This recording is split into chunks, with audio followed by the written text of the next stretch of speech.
a swivel, and they would be actively looking for this guy. Yeah, Officer Banks, you want to tell us what's happening here and right before this moment with you encountered Okay, Mr. so after I received the information from my sergeant, that's when I just put the description, I put it together. So we already had that he was about 350 pounds, he was a big guy. So I started to canvass the airport. Once I canvassed the airport, once the description came over of the shirt that he was wearing, the blue polo striped shirt, that's when I was able to identify him immediately. As I was walking towards identifying him, that's when I bumped into my partner, Officer Gibson, and I confirmed that that was the guy, that's the description, he fits it, and that's when I went on ahead to apprehend the suspect. Thank you very much.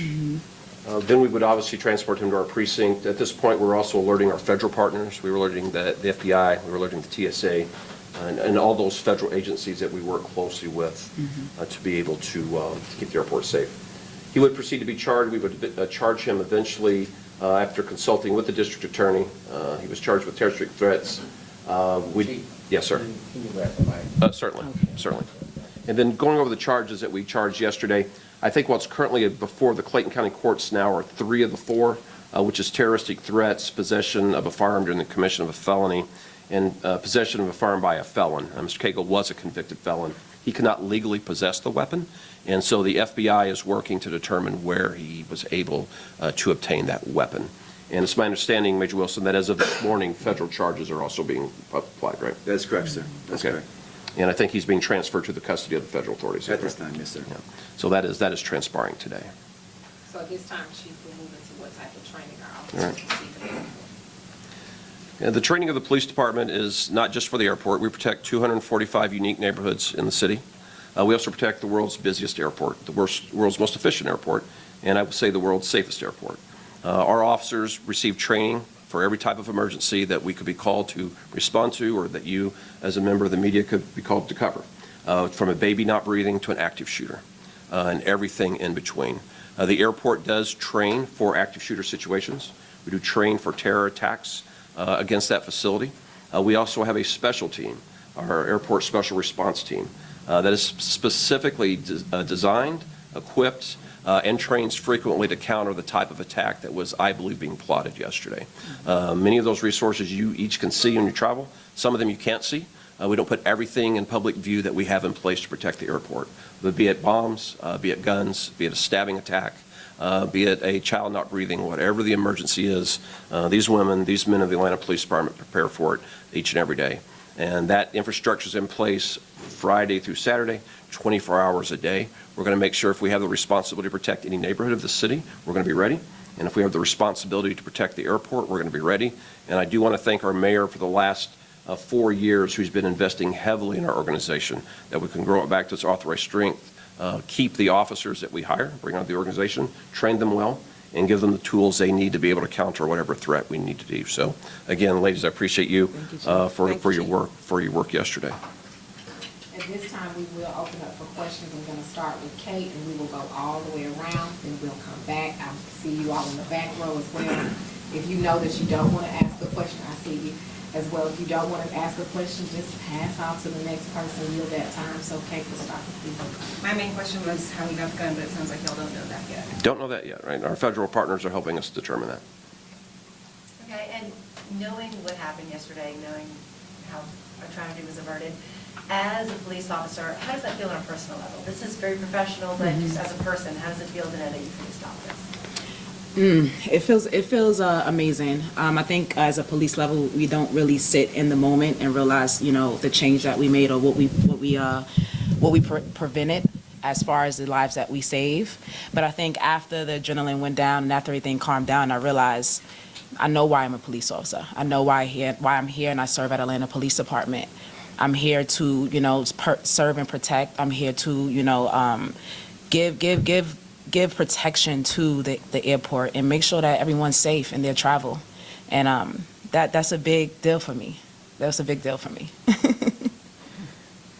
Sergeant Jones, if you want to answer that as well. Oh, it was great. I feel amazing. I'm in my last 6 months of my 30 years, and to be sitting here now, you know, with you all and the chief and talking about everything that went on. I feel great. I mean, this is what I've trained to do, and I've loved doing this for the past 29 years, and it's just an amazing feeling. Can you describe what a regular day is for you guys at the airport? Of course, it's the busiest airport in the world. So many people go there every hour, every minute. What's your regular day like, and how different is it From what happened? Our regular day, I mean, we just make sure that we keep it clean as far as, just the homeless, and make sure that we're protecting the environment. We do our 89s. We make sure that the airport is covered on the external part as well as the internal part. So just a regular day, we have a flow of things. We have a routine that we do for the airport. But the difference for this day, you hear a rifle, you hear someone, threatening a place that you come to work every day. And then you think about all the people that's in the airport. That one action could have changed lives for many, even for myself. So it was almost like day and night. And just a split of a second, it could have been bad. So we changed that. And we played our part, and the sergeant, she did amazing with putting out the information, and it was a blessing. It was a blessing. All right, we're gonna go to that back here, starting with, are you going to ask a question? Yeah, that was a very compressed timeline if you look at 9/31 to 9/52/54. Is there any sort of new technology that you're able to use? It seems like almost old school, but is there any new technology at the airport or the APD? We're always looking at new technologies. We have a team that's their role. And so right now we have a robust camera system throughout the airport, as you can see. We are exploring other technologies to make sure that the human resources that protect are complemented. And so right now we have some things in vetting process I'm not going to discuss here, but I'm excited where the technology is going to help us be to keep the airport safe. About how many officers were working when this happened yesterday, and is that kind of the normal number that's patrolling the airport at any time? We tend not to provide staffing numbers, which I've done that for the last 4 years. All across the city, we have our sections that are given a geographic area to protect. We make sure they're properly staffed. We also are the largest law enforcement agency in the state, so I will transfer resources as needed anywhere in that space. So we have the number of officers necessary to keep it safe. We're scalable. If we have a detected threat, we're going to surge in anywhere in the city to make sure we do that. I know you all had opened kind of the newer state-of-the-art precinct at the airport not too long ago. Did that play a role in this kind of quick response yesterday? Is that why this was designed to be there? The new terminal out at F does not have any role to play in this one. That was the international one. The one that we currently have in domestic is the original precinct that we've had for many years, but that did not play a role one way or the other yesterday. I think our new precinct's going to come online next year. There's going to be a new administrative precinct for the airport next year, but that won't open until the fall of 2026 after the FIFA ends. All right. I know your officers are trained to deal with people they come across who may be experiencing mental challenges. I'm sure you'll be looking at this particular situation to see what can be gleaned from it. Is that true? We are always going back and reviewing, debriefing, and examining what we could do better. And that's something that we do, whether it's a situation like this, a traffic accident, suspicious package. We are always going back and looking at the process and seeing what we can do better and how we can improve. Absolutely, though. Do you have a question? Officer Banks, how long have you been with the police department, and did this feel like the training kicked in and everything was just like a reflex, or? Yeah. I've been with Atlanta Police Department for 3 years, coming up on 3 years. Been at the airport for about two years and some change. Yes, as far as the training, you don't really, as a police officer, you go through these trainings in the academy, or you go through these trainings, throughout the year and recertifications, but you don't realize when it actually happens in person. You don't know how to prepare for that. So yes, I did go into tunnel vision, and all of my skills, everything that I've learned just came as one. And that's when I just went into straight police mode. Got the description, just look for the person, proceed with caution, make sure that they don't have any firearms, no bulging on their waistline, make sure you see their hands, everything. The reason why I walked up so comfortably and smoothly was due to the fact that I did my visual observation. And I was able to control the situation with just, interacting with him and making sure that I can, apprehend him the correct way. Okay. Thank you for doing this. Can you elaborate a little bit more about the threat? We've heard that he threatened to shoot up the airport. Have you watched the live stream video, and if there are any more details you can provide? And did you ever consider evacuating the terminal or even putting him on lockdown? So I've not listened to the video myself. I know that was being conveyed to Sergeant Jones, and she was receiving the information. We take the steps necessary at the time that we have the information. Could that have happened? It could have. You got to remember, we were just minutes after the initial phone call being made. And so we were able to mitigate the threat, locate him with our first level of protection, which is our officers. We're always going to take the steps necessary to keep the airport safe. We have not listened to the video. We know the FBI is working on that as well. But for a family member who knows someone the best, to call and convey in the manner that they did, we knew it was serious, and that's why we started deploying the resources that we did. Sergeant, just to make sure, who were you talking to on the phone? Were you talking to the family, or? I was speaking with a family member and also the officer over at Cartersville Police. Yes. Tell me about that phone call. Like, what? That Were phone- they panicked? Like, I just want to. Yeah, it was an ordinary great day at the airport. I'm in my last little 6 months, so to get that call, it made me stand up. It made me stand up and start taking notes. And again, I was internally panicking, like, oh, hurry up, let's get this information out. As you're getting it to Tawana, don't write it down, just give it out right now, so the officers can hear what you're hearing. And that's exactly what I did. My heart was beating fast. I'm like, okay, I haven't heard any gunshots, anything go off, so, we're good right now. Let's just get that information out to prevent that from happening. Well, what was that family member? What were they sounding? Were they panicking? The family member didn't sound panicky. They were very calm, and they were so giving of the information, and they were very cooperative. And I thank them for calling and giving that information. And like I said, it was a panic. It was get that information out. I saw in the video of the Hang gun. on, Oh, I'm sorry. we go in order. So sorry. Taisha, and then I'll come to you, Taisha. Okay, that was exactly what I was going to ask you, so thank you for that. But Officer, thanks. Everybody in the newsroom wants to know, when you put your hand out, that was your hand, Yes. right? And it seemed like at that moment, that's when you were like, you knew. Can you just describe to us exactly what was going through your mind? You had already tapped into all your training. What were you thinking? To be honest, it might sound, strange, but as a police officer and all the training, I was scared. It was fearful for a second. Just knowing the size difference, just knowing, the things that can possibly happen, and you have those scenarios in your mind as a trained police officer. You think of what can happen in seconds. I mean, it moves so fast. So as I put my hand on his back, that's when I knew, okay, it's time. It's time to put the cuffs on him. It's time. This is the person. So it was almost like a understanding that this is what I have. This is the person. I'm very sure. I know this is what we have, and I have the assistance of all the other officers and units that we have at the airport. And then that's what the comfort came to know. Yeah, that it was time to put him in cuffs. Yeah. And in that moment, did you feel the lives saved? Like, Yes, I felt that something shift. I felt that whatever he had in his mind that he was going to do, I was there to stop it. thank you. Mm-hmm. In the photo of the gun in the back of the truck, there was a bullet next to the gun. Did he have a round chambered in that weapon, and how much more ammunition did he have on him? I don't believe the weapon was actually, a round was chambered, but there was a magazine with 26 rounds, and there was a round on the floorboard when we inventoried the vehicle. There was also, I believe, 2 spent shell casings that were also recovered inside the vehicle as well. Officer Jones and Sergeant Jones and Officer Banks. Yes, sir. Knowing that you both knew the motion taking place, can you just give us your perspective of knowing that you kept people at the airport, calm? Can you speak about that about your training and things, and so knowing that the people at the airport, they know about the motion that was about to take place? You want to lead, Sarge? I'm going to let you go ahead. Okay.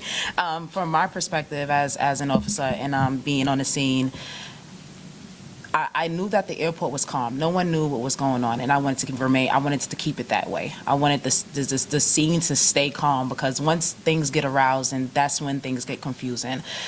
So my approach was with professionalism and with courtesy.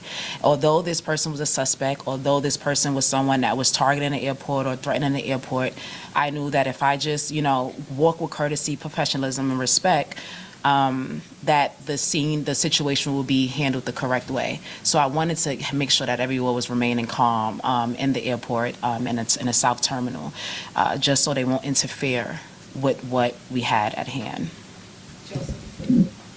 Officer Banks, what was your reaction when you saw the suspect? Was he just standing there? Was he calm? And Sergeant Jones, how did you alert the rest of the officers in the airport? Did you guys send them a text? Did you guys radio in? How was that process? Well, of course, when the picture came in, I did have to disseminate the picture. So the picture was given out, and I'm just letting the officers know, hey, I just sent the picture, look at the picture.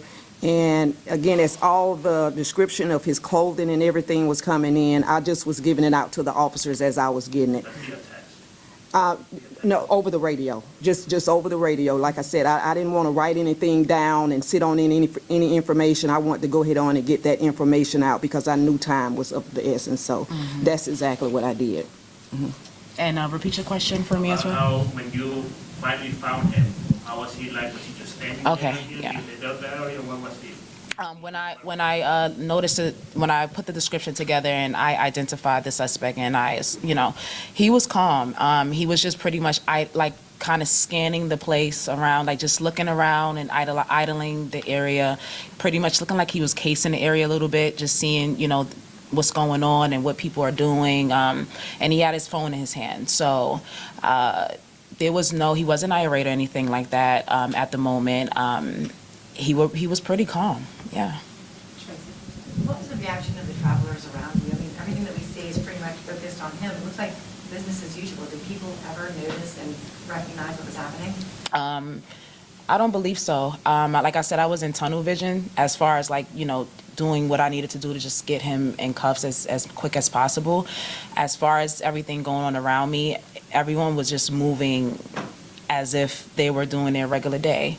And that's what we like to do at the airport. We like to make sure that if we have something or we have a call or anything like that, we don't like to make the scene bigger than what it is. We get our description, we get what we need from the sergeant, we do our canvases, we do what we need, and we make sure that we apprehend them and take them immediately to the precinct, and then we can further our investigation.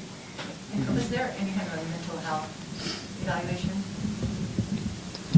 Yeah, that would be ordered by the courts, and so we would not carry that out. But the courts would. Going back to that side. Any questions, Faith? You had mentioned that We're gonna there go was with Faith something first, about and then we'll the come to video. you. We'll go with Faith first, and then we'll come to you. Thank you. Go ahead. Officer Banks, you mentioned that he had his cell phone in his hand. Was he still live streaming at the time? I'm not sure. Yeah, he was way too tall for me to even see. All I saw was I just need to get his hands. That's it. Next question from Faith. You had earlier mentioned something about the change in the video, like a timestamp. So that we added the 9:36, we were able to get Taisha asked a question about the vehicle being ticketed on yesterday. We were able to find out that it was at 9:36 that it was ticketed. So that's the only change from yesterday's presentation and today's, is the 9:36 was added. All right, I see your hand. I used to be a teacher, so I'm just For Chief and for Major, can you further explain what's going on with the feds? Was it handing over the case or handing him over? Yeah, we were notified this morning that there would be federal charges. I did speak with the special agent in charge of the FBI today. We were in conversation yesterday. He was here at the press conference with us. So they are bringing federal charges. And then we were advised that he was being turned over to federal custody today from the Clayton County Jail. And that should have taken place already. all right, now I'm going. Sergeant Jones, I know Yes. you've said a couple of times about the urgency that you had of getting the information out there, and I know the chief mentioned yesterday that, he believed that the suspect was going back to his truck to get the weapon, and I know, from where he was found, that was just, a matter of feet from the door there. What's kind of your thought process of knowing that if it was just a few minutes, difference, this could have been a completely different situation? And when that call came in, that's what I thought. I was thinking of that exactly. I was saying, get the information out right now because time is so important. Like a bullet, it's quick. So I was like, let me just get this out to the officers again right now to every ear that's listening so everyone's head would be on a swivel. So again, once they seen anyone who could possibly fit that description, that we were stopping those individuals and trying to investigate. So it's important for you all to note, we're going to go back on one video. Jonathan, it's the video where I think it's where he's being handcuffed. I know we've had members of the media, go to the next one, Jonathan, who've asked, what was it like looking, and this is where Major Wilson, I'll have you respond to this. It's the next video. Then go back, and I'll show you what I'm talking about. If you just go back, I'll show you. And this is, go back again. So here, we have officers, and if you can speak to it, someone did ask on yesterday the number of officers, and we're not talking about staffing, but just to show you that there were officers who were on alert, ready to find this particular suspect. So, Major Wilson, if you can talk about what you see of what's going on. Absolutely, just put a video, John. So an Officer Banks. I'm sorry. Sorry. So an Officer Banks engages him, and she rotates and faces the windows. There's going to be a balcony that's going to be on the left-hand side of the photo, of the screen. You'll see 4 officers that are on that balcony as well. One of them is a member of the ASRT team, and then 3 of them are canine handlers who put their dogs up and start to patrol and canvass as well. But right there, those officers are all there. So when Officer Banks came over the radio and said, "I think I have him," they obviously, their attention was piqued and they started to look over and they immediately saw him. So they were there to assist. But that goes to show, again, the scale and the scope that we went through to go ahead and make sure that everybody was out there, everybody was searching, for this individual. The other thing I'd like to say, Sergeant Jones did a fabulous job, really did. Officer Banks, Officer Gibson did a fabulous job. But the whole thing started with when the call came into our administrative assistant who sits at the front desk. So I just want to give credit to everybody in the Atlanta Police Department. She recognized the importance and the seriousness of the call, and she immediately escalated that call, because we get calls, I can't even tell you how many calls we get that she, has to go through every day and, determine, who does it go to? Is that person here? She wasted no time, identifying the seriousness and the magnitude of the moment, and she immediately got a hold of Sergeant Jones and made sure that situation was escalated. So I again, at any point in time, this could have been a totally different conversation had that link in the chain been broken and someone said, you know what, I'm going to wait a minute, or I wait 5 minutes. Everybody, I couldn't be more proud as a member of the Atlanta Police Department or as the commander of the airport section for what everybody did. Everybody pitched in and immediately, began to do their job. I mean, what we expect them to do, what we want them to do, everything just laid out and played out perfectly. And again, I just want to reiterate, I couldn't be prouder, again, to be the commander of the airport and of the actions of all of my officers and of Sergeant Jones. I've known Sergeant Jones for 20 plus years. When I came on as a rookie, she probably had about 6 or 7 years on, but again, I called her last night at about 8 o'clock at night, and I personally said, hey, I'm just really so proud of you. You did a fabulous job. And again, as we all keep talking about the number of lives that were saved, we'll never know, and thank God we will never know. But again, it's all from the great work of, the men and women of the Atlanta Police Department and the airport section. Who is the team member that answered the phone? It's going to be Miss Tharp. Miss Tharp. But we do and the chief and the whole command staff does an excellent job of, encouraging all of us to go ahead and make sure we recognize all of our employees. And we have an excellence award, and she's on it as well. Okay. But she, again, did a fabulous job. And back to the training part, our ASRT team has several members that are former members of the academy, and we train, small groups of 5 or 6 officers on a weekly basis for active shooter, incidents. And again, it's a great. The chief always encourages us to innovate, to try and do things, to bring new trainings, to bring new things to your officers. And again, we can't always give them everything they want to make them happy, but we can give them things like the extra training that shows like, hey, you have a day where you can go learn something, when you can go have some fun, you can go, train with your fellow, officers. And that's what we try to do at the airport. We really have a great system out there. And I'm, again, super proud of my ASERT team. Those guys are the consummate professionals when it comes to handling anything that, would relate to a terrorist attack, a lone gunman, anything of that nature. They do a fabulous job. They train all the time. Many of them are former SWAT members.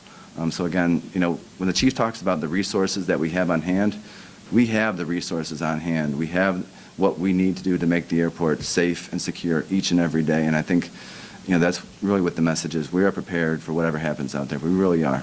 All right, we're gonna do a couple more questions and then we're out. So I'm gonna go to Faith, Taisha, went to you, Joseph, you had 2 times. And I'll come back, I gotta also be mindful of time, so Faith, and I'll come to you as well. This is for either Chief or Major Wilson. You've talked about the security of the airport, how your officers were vigilant and they're doing everything they can to prevent crime. Should the average person expect any changes outside or inside in light of this? We're going to always keep the airport safe. So we look at things that happen around the globe. Something can happen in another American city, we're going to adjust. Something can happen on the other side of the globe, we're going to adjust. The Major and I were on the phone last night talking about adjustments we were going to make over the next few days. We don't always provide that. You're all law-abiding citizens. Your viewers, readers are law-abiding citizens. But we don't want to put some of that out there. But we're aware there can be copycats. We're going to be ready. And we're going to make sure that we take lessons learned from around the globe. Right. Mine's kind of similar. I was just going to say, since the truck was sitting there for 5 minutes and it was kind of positioned oddly, can people expect to, be told to move or be approached if they sit there too long? And that's happening now. That was happening before yesterday. Oh, it happened. It happened, right. So that could always, right. So we're going to continue to move the vehicles along. The protocol we have in place is direct to move, right? Ma'am, sir, you got to move along. So the individual was out of his truck and moved on in 2 minutes. So all it takes is the person to be walking back. So there's no one to tell to move along. The protocol was enacted, sight, tow, check to make sure it's not a threat. We paused that when we realized it was the vehicle that we were looking for and he may return to it. And so that's why we had officers placed on it. So there is no free parking in Atlanta Hartsfield Jackson International Airport. You go to the curb, you're going to ask to move along. Sorry about that. Question. With the family members, you're able to describe what kind of relationship that person or persons had with the suspect, and I think at some point you said they went to the precinct and called from the precinct, or was it a call that came in? Let's direct at the Cartersville Police. Yeah. Because they would have more details on that, so we're going to direct there. We're going to go with you for your question. Chief, if you can speak on behalf, just knowing that this was a team effort, with the family, the Cartersville Police Department, and everyone at this table, and law enforcement at the airport. But can you just speak on behalf how it's important for the community to speak up? Because if you speak up, we save a whole bunch of lives coming upon yesterday. Yeah, I think this is a lesson learned for our country. Before we have any big sporting event in Atlanta, we call you all together and we always end it, see something, say something. Well, yesterday is what that meant. Family members who love someone dearly went to the police and said, I see something here. This is what my loved one is doing. Then we're here to, once they say something, we're the group that does something. So it's see something, say something, so someone can do something, which is law enforcement. Played out perfectly yesterday. The family isn't here today.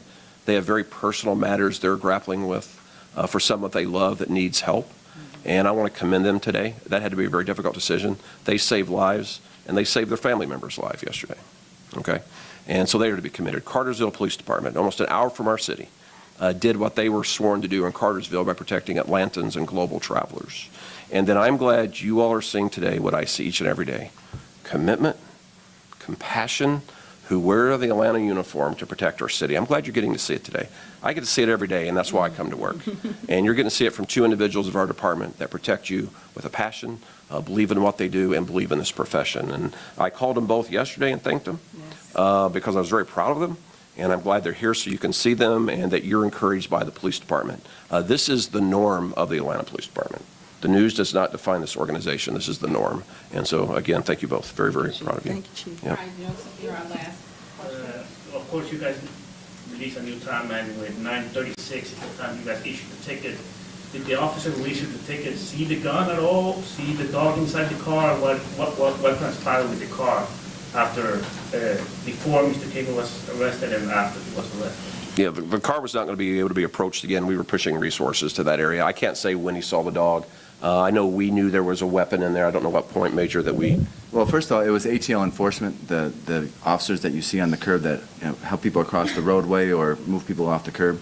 They're the ones that issued the citation. And when one of my officers came up, and he was coming along the curb, and he asked the officer from ATL enforcement. He's like, hey, we're looking for a white and colored Chevrolet truck. He's like, I just sighted one right back at S1. And so my officer went down the curb, and that's where, again, things gradually begin to fall into place. But the ATL enforcement officer didn't see the weapon inside the vehicle. I don't know about the dog, but again, he wasn't aware of the weapon at that time. All right, that's the last question for us, but normally when it comes down to this, the role you will play, yesterday could have been a different day for you as well. So it's important to understand why we did this. We did receive a lot of inquiries about this, but it's also important to remember that your day would have been a lot different had this man been able to carry out his desires. So I normally wouldn't ask this, but I do ask you as members of the media to give these officers, the officers as well as the sergeant and major and captain a round of applause. These guys.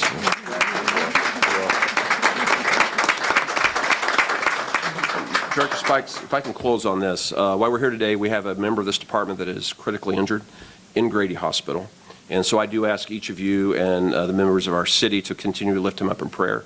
He has a long, long road of recovery ahead of him, and he was injured responding to assist another officer last night. So keep him in your thoughts and prayers. I ask Atlanta to do that. And I want to commend the incredible work of Grady Hospital medical staff, who I watched last night work frantically to save his life. And so for those heroes at Grady Hospital throughout the region that serve in the medical field, I want to tell you I thank you and I appreciate you, but I do ask Atlanta to please keep our officer in your prayers, please. All right, thank you, Director Spikes. Can we get That full being names? said, we'll provide that on the back end. With that being said, if you officers on the stage. Thank you, Jonathan.